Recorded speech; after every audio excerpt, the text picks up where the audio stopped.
ये कहानी है जयपुर शहर की। एक खुशहाल परिवार था।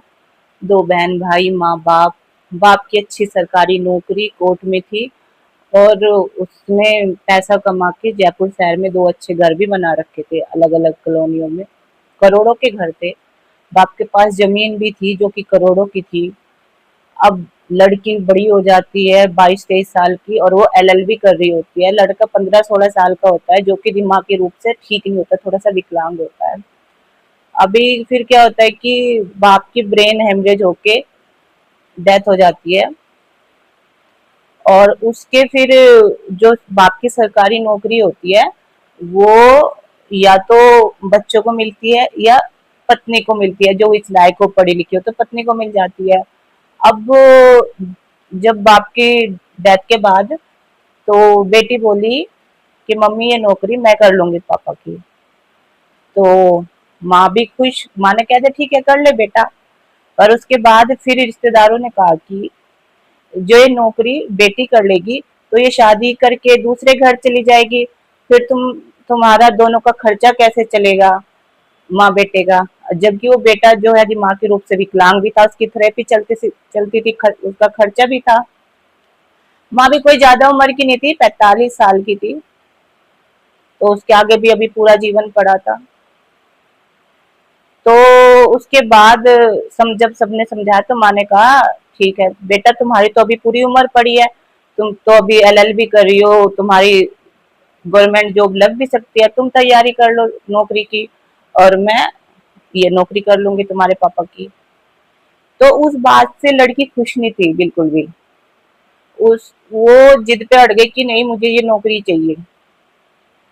तो इस बीच उस लड़की का, जहां तक बताया जा रहा था, कि उसका चक्कर अपने चाचा या ताऊ किसी के बेटे के साथ था, और वो माँ के साथ झगड़ा करके जो उनका दूसरा घर होता है जयपुर शहर में, वहां रहने लगती है, और साथ में वो लड़का जो चाचा या ताऊ का होता है वो भी रहने लगता है।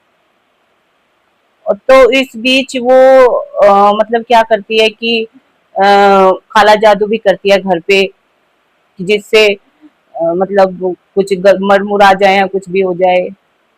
तो उसके बाद वे दोनों प्लानिंग करते हैं, और लड़की जो है घर से कुछ माँ के गहने वहने भी चुरा के लेके चली जाती है, और उन गहनों को बेच के वो एक फिरौती वाले कॉन्ट्रैक्टर जो होते हैं, किलर होते हैं, उनको पैसे देती है, 7 लाख रुपए, और उससे अपनी माँ को मारने के लिए बोलती है। अब जो ये माँ होती है ये डेली शाम के टाइम अपने जो लड़का होता है 15-16 साल का, उसको थेरेपी के लिए लेके जाती है, थेरेपी सेंटर। तो ये 5 शाम के टाइम, शाम का टाइम होता है, तो उन्होंने पूरा मतलब उसको देखा कि हाँ ये तो शाम के इसी टाइम होती है, सब चीज उसकी नोटिस करी, और फिर एक दिन थार से उसका एक्सीडेंट करा दिया और वो मर गई। वो मर गई तो सबको लगा कि ये नॉर्मल डेथ है, एक्सीडेंट हो गया, सब ऐसे ही हो गया, दाह संस्कार भी हो गया। पर यहाँ पे होता क्या है कि जो वो जो लेडीज होती है, उसकी जो माँ होती है, उसके भाई को शक होता है, और वो कहता है कि मुझे तो कुछ गड़बड़ लग रही है, कि ऐसे मतलब जब उन्होंने बाद में सीसीटीवी कैमरे चेक किए तो वो कह रहे कि ये रोड तो पूरी खाली पड़ी है, यहाँ पे इतना ट्रैफिक भी नहीं कि भाई कोई टक्कर मार के चला जाए, और वो रोड पे ठीक से चल भी रही है, तो फिर ऐसे कैसे थार आई और इसको ही टक्कर मार के चली गई, कुछ गड़बड़ लग रही है। तो वो ऐसे फिर पुलिस कंप्लेन करता है, फिर पुलिस इन्वेस्टिगेशन करती है।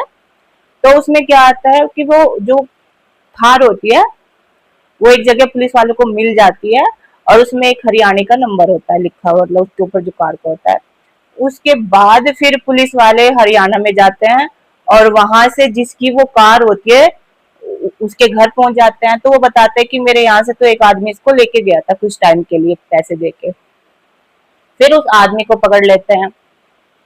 तो वहां से सारा केस सोल्व हो जाता है कि ऐसे ऐसे इन्होंने मारने के लिए पैसे दिए, और ऐसे ऐसे ये हमने इसको मार दिया। अब ये देखिए कि क्या कलयुग आ गया, कितना घोर की एक बेटी ने कुछ पैसों के, जबकि बाप के मरने के बाद ऑटोमेटिक उस लड़की के नाम तो प्रॉपर्टी आई थी, जमीन भी आई थी, घर भी आया था, सब कुछ था, फिर भी लालच कितना है कि अपनी सगी माँ को मार दिया। ये तो लालच ही है, चाहे नौकरी का हो, जमीन का हो, घर का हो, कुछ भी हो, मतलब कितनी गंदी सोच इस लड़की की थी, कितना कितना गलत इसने किया।